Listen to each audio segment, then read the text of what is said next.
We have stories and conversations for you for the next few minutes. Let us keep you company until 1 p.m.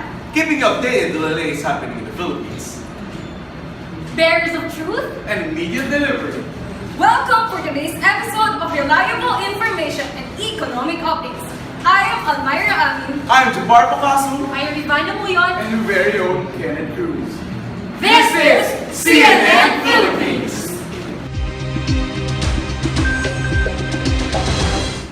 So how are you today, my friends? No, it's a good day for me indeed. It is a happy Friday. And I feel nothing but only good vibes.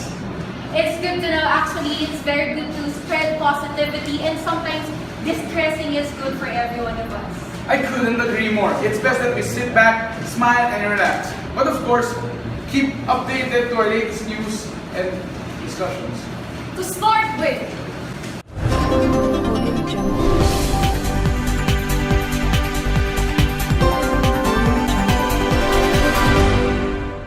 in this year's President Rodrigo Duterte's State of the Nation address, how does he plan to address our economy?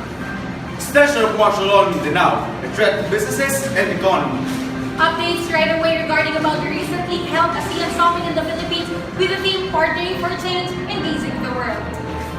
Philippines geared towards a continual economic progress. What are their government economic agenda for the Filipino community? All those shall be revealed when we come back. Stay tuned. This is CNN Philippines!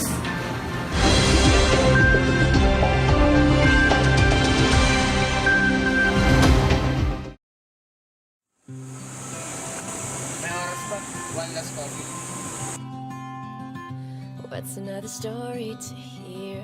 What's another laugh or two? Alam mo, Kat, What's another mismo take to. on the clock? And it's meant to share. Oo, minikiri kasi. Ang kape lang ba talaga ang What's gusto mo? another smile to begin? What's another kiss or two? What's another line to say? When it's love shared, Ako na lang yata hinihintay. a cup in hand, you know it's worth your while. A cup in hand, can you just stay for a while? Let minutes turn to moments. Let's sip, let's share. It all starts with a Nescafe.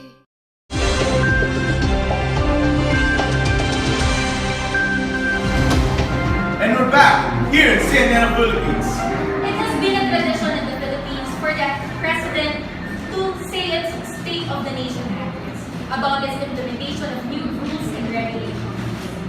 Usually, it is given opportunity for the President to address such issues concerning security, education, and economy. And of course, issues that the Filipinos of different sectors urgently want to hear. With the recent attack of terrorism, national security has been one of the worrying problems facing the country right now since the Marawi standoff. But does the President's declaration of martial law guarantee safety or just personality? And moreover, what is the impact of the recent happening on the business and further to our country's economy? To give us an insight, here is respected political and economic analyst of University of Philippines, Diliman. May we welcome on stage Dr. Martin Magpantay.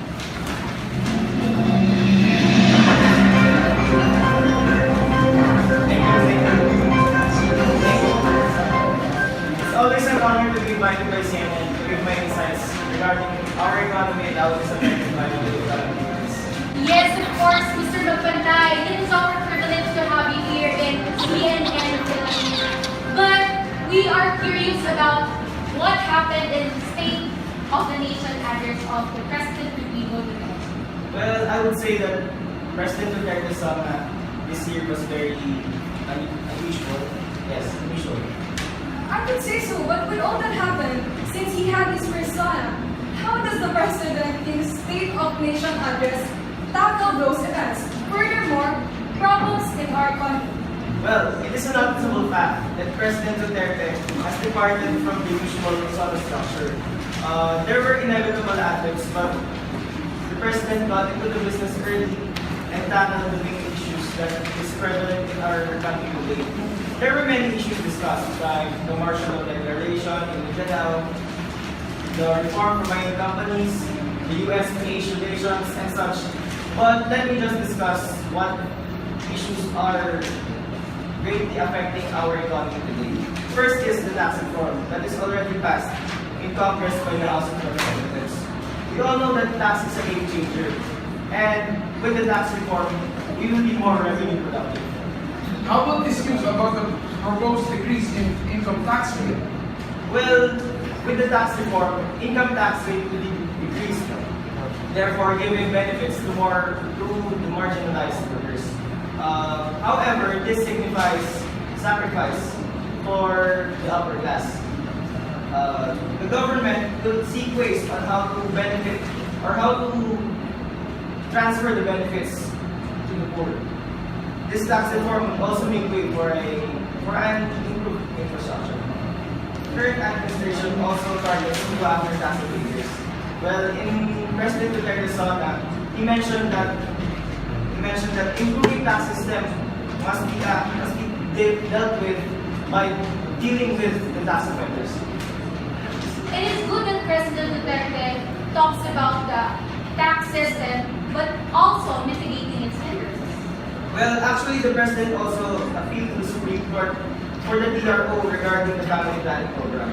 This program is of really a big help in solving the country's problem in poverty. Point well made indeed. However, you mentioned about the declaration of martial law. For you, what is the impact of our statement of that in their country? If we are talking about the economy as a whole, the Mindanao is part of the country as a small part of it. As long as the military forces will ensure the protection of Mindanao, operations will not be affected. However, there's a great danger if martial law is abused. The recent terrorist attacks, however, will also discourage foreign investors in investing in our country. It affects the economy as a whole. That's relief to hear. Again, thank you for taking time to share your insights and expertise here in CNN Philippines. Once again, Dr. Magpantay. Now that we are enlightened by the recent happenings here in the Philippines, let's go abroad by hearing the latest news on Philippine peso exchange rate for daily updates, tips, and shivers. Here's our chill out.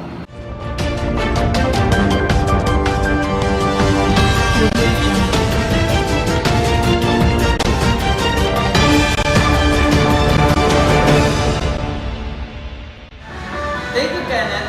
Now, let's listen a little bit ago on the latest news with the value of Philippine peso. As of August 10, 2017, the value of Philippine peso is from 50 to 51 peso. But why is there a need to know our country's exchange rates? Did you know the exchange rates are one of the many indicators used to measure the strength of an economy and its competitiveness against other currencies? The stronger we are against other currencies, the better our economy will grow. The stronger the peso is against the dollar, the cheaper imported goods are and the lower we have to pay on foreign debt. However, a strong exchange rate can also depress the economy. If prices of exports gets higher, the demand for them decreases. On the other hand, if there is a depreciation and the exchange rates goes down, the exports of a country will be cheaper and imports will become more expensive. This benefits of domestic-based companies in terms of increase in sales, thus leading to more job creation, decreased unemployment, and higher economic growth. Once again, this is Archie Lau at your service. So we'll be back here again at CNN Philippines.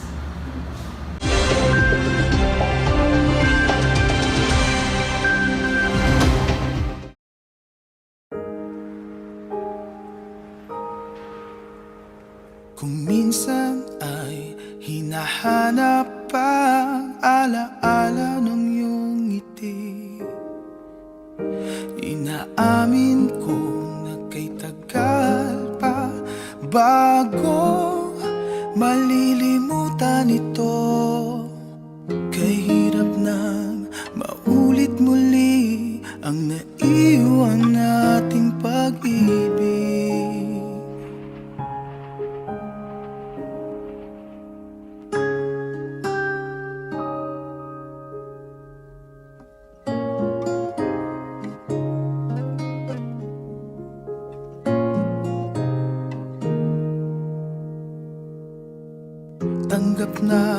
at natututo pang harapin ang katotohanan ito. Tuloy pa rin ang awit ng buhay ko, nagbago man ang himig ng puso mo. Kaya niya. Kaya mo.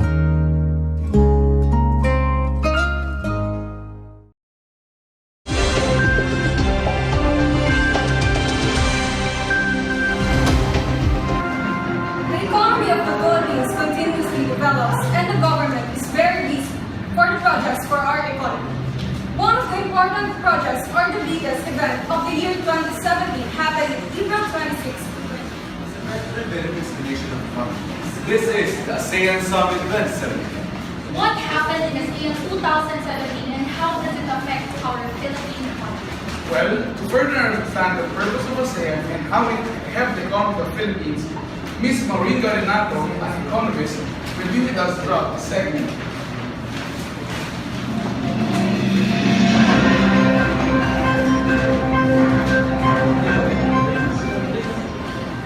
Good afternoon, Ms. Garinato. Thank you for being here with us today. Good afternoon and thank you for my question. Ms. Garinato, in a short description, what is ASEAN? Well, the Association of Southeast Asian Nations bring together different leaders to address economic, political, security, and social issues. This group has been economic integration, signing 6 free trade agreements with other regional partners. How does the ASEAN help our nation in different aspects? Because of ASEAN, these 10 countries gather together to talk and share about the economy, political, social, and security issues. And here, they also try to give advices to each other on what to do in the problems that they're currently facing. So this group definitely helps the Philippines in building relationships with other countries. And they also try to help each other in different ways like donating every time there's a calamity or investing in different countries. It's a very wise idea to form an association for Southeast Asian nations. It helps in different aspects. Currently, we all know that the Philippines is the host for the ASEAN Summit 2017. What do you feel about that? Well, I'm actually very proud of the Philippines for being the host of this year's ASEAN Summit. It is a huge privilege for our nation to host this kind of event. In the 3 days ASEAN Summit, can you elaborate on what they have talked about? With a theme, partnering for change, engaging the world, its priorities include people-centered initiatives, peace and stability, maritime security and cooperation, and ASEAN resiliency and ASEAN as model of regionalism. Officials also said that they also tackled the issue about the South China Sea, where they talked about its code of conduct, its declaration, and its principles. Lastly, how will ASEAN help the Philippine economy? This ASEAN Summit strengthens the relationship of these 10 countries. Well, aside from talking about their issues, they also talk about their approaches about their economy. So while also talking about their approaches, our trade chief pushes for MSME development, in innovation, and inclusive growth. The Philippines successfully advocated its trade priorities in ASEAN for being this year's host. And this event will definitely help the Philippines in terms of trade, import, export, and investments. Indeed, for a better economy, we partner for a change and we change. The world now give us updates with regards to the price of goods and the reaction of consumers. Our field reporter reporting live. Magandang hapon mga kababayan, nandito ako ngayon sa talipapa ng Sampaloc, Manila upang bigyan kayo ng ideya kung ano nga bang estado ng mga presyo ng mga bilihin ngayong Agosto. Kaya tara na! Magandang hapon po. Magandang hapon din. Ano po ang pangalan nyo? Amin. Lola Armin, thank you po sa pagpapa-unlock na ma-interview ka namin. Magtatanong lang po kami ng mga konting tanong para po sa ekonomiya ng bansa. Una, tumataas po ba presyo ng mga bilihin ngayon? Pag ganito malapit ng Disyembre, talagang tumakas. Sa tingin niyo po, bakit po tumataas yung mga presyo ng bilihin? Dahil sa nangyayari sa atin. Lola, sa dahil po mataas yung presyo ng mga bilihin, nakaka-apekto po ba ito sa ekonomiya natin? Oo naman, malaking bagay yun. Siyempre, kagaya namin mga tindera, nahihirapan kami sa sobrang taas ng bilihin ngayon. Hindi nga lang alam kung paano, kung ano dahilan, bakit napakataas. Maraming salamat po, Lola. Hello po, magandang hapon po. Magtatanong lang po ako ng ating mga tanong para sa ekonomiya ng ating bansa. Araw-araw po ba kayo namamalengke? Oo. Sa tingin niyo po, ano po yung mga palaging tumataas ng presyo ng mga bilihin? Yan, baboy. Kadalasan, lalo na pag nagpapasko, ang taas niyan, grabe. Tapos, yung mga gulay, mataas din. Ayos na. Sa bagay, pare-pare naman sila pag tumaas ang isa, sabay-sabay ang tataas. Pero yung sahod, tumataas. Kaya ang nangyayari, yung budget mo. Tapos na budget mo sa isang, ako budget ko sa araw. Sama mo na yung sa tanghali, tsaka kay budget. Opo. Tipid pa yun. Opo. Sa tingin niyo po, bakit po patuloy na tumataas yung presyo ng mga bilihin? Siguro, dahil na rin sa, depende yun sa panahon. Tapos yun sa demand ng tao.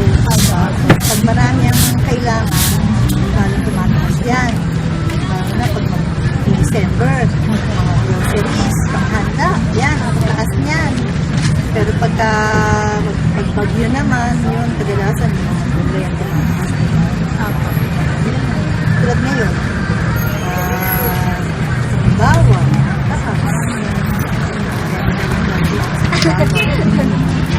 Last na po, sa tingin niyo po ba ang patuloy na pagtaas ng presyo ng mga bilihin ay nakaka-apekto sa ekonomiya? Sa mga ekonomiya natin, siguro, sa tingin ko, meron ding, mabagsak ang, pag tumataas ang presyo, syempre, mabagsak ang ekonomiya natin, diba? Kasi mataas yung, tapos, marami naghihirap.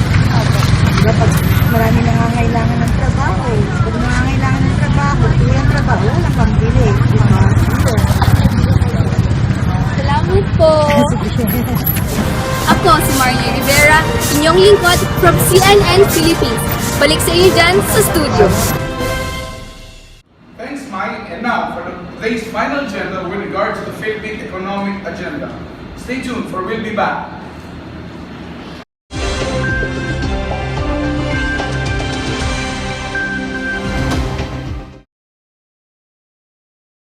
Time to beat energy gap. Let's do champ moves like James.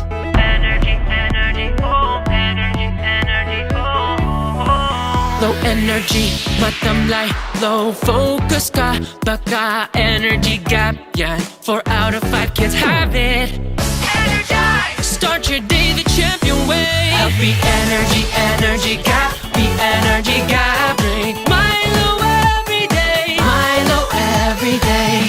With your 3 balanced meals, beat energy gap. Drink Milo every day, Milo every day. Get winning energy, ready for school and play. Be a champ every day.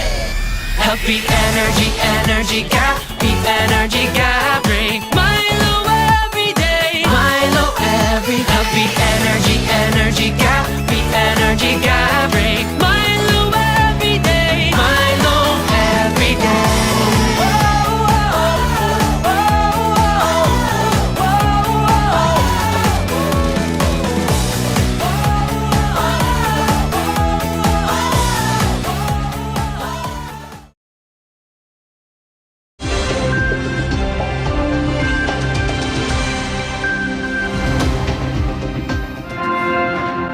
Welcome back to CNN Philippines.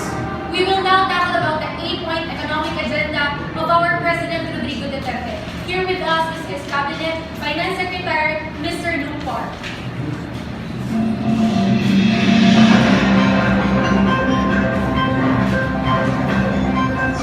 Good afternoon. Thank you for inviting me here. Mr. Park, tell us about President Duterte's economic agenda. Yes, President Duterte's economic agenda is wide range. to tax reforms, to accelerating infrastructure building, to support service for farmers, and attracting investing foreign or reducing crime. It seems the economic agenda of President Duterte covers all the economic problems that we are facing right now. Yes, it is. What are these economic agenda? The first one is to maintain the current macroeconomic policies and to reform the tax revenues that the collection efforts will be complemented with the reforms that bureaucracy tax collecting agencies. Secondly is to accelerate spending infrastructure by addressing major bottlenecks and maintaining the target setting aside 5% of the country's gross domestic product of infrastructure spending. So there will be more roads, bridges, and means of transportation. Of course, for the Duterte's term, the infrastructure of the country is one of our priorities. Go on, sir. Okay. The third is to ensure attractiveness of the Philippines to attract foreign investors and enhancing competitiveness in doing business in our country. This also means reducing crime to attract investors and increase security of businessmen and consumers. That's a tough one, but hopefully with Duterte's term, they will have gain trust in investing money here in the Philippines. Hopefully, the fourth one is to provide support services to small farms to increase productivity and improve market access. Provide irrigation and better support services for farmers, promote tourism in rural areas. Fifth one is to address backlogs in our land transportation and management system. Duterte indeed has great plans for the farmer. Go on. The sixth one is to strengthen basic education system and provide scholarship for tertiary education, which are relevant to private employers' needs. As a matter of fact, free education for all of us has been recently passed. This could decrease illiteracy rates in our country. This will be a huge help for all the families. There will be more educated and professional Filipinos. Second to last is to improve tax system as discussed earlier. Employees with small wages will be not taxed anymore. And the last one? The last one is to expand and improve implementation of the conditional cash transfer program. For the convenience of all, Most of the agendas, if you can notice, include the elimination of corruption. Yes, that's what our president wants to our country. A corrupt-free country where the poor doesn't get left behind. Thank you for presenting President Duterte's economic agenda. Now, to help our audience in any way, here's some updates, tips, and trivia from our team.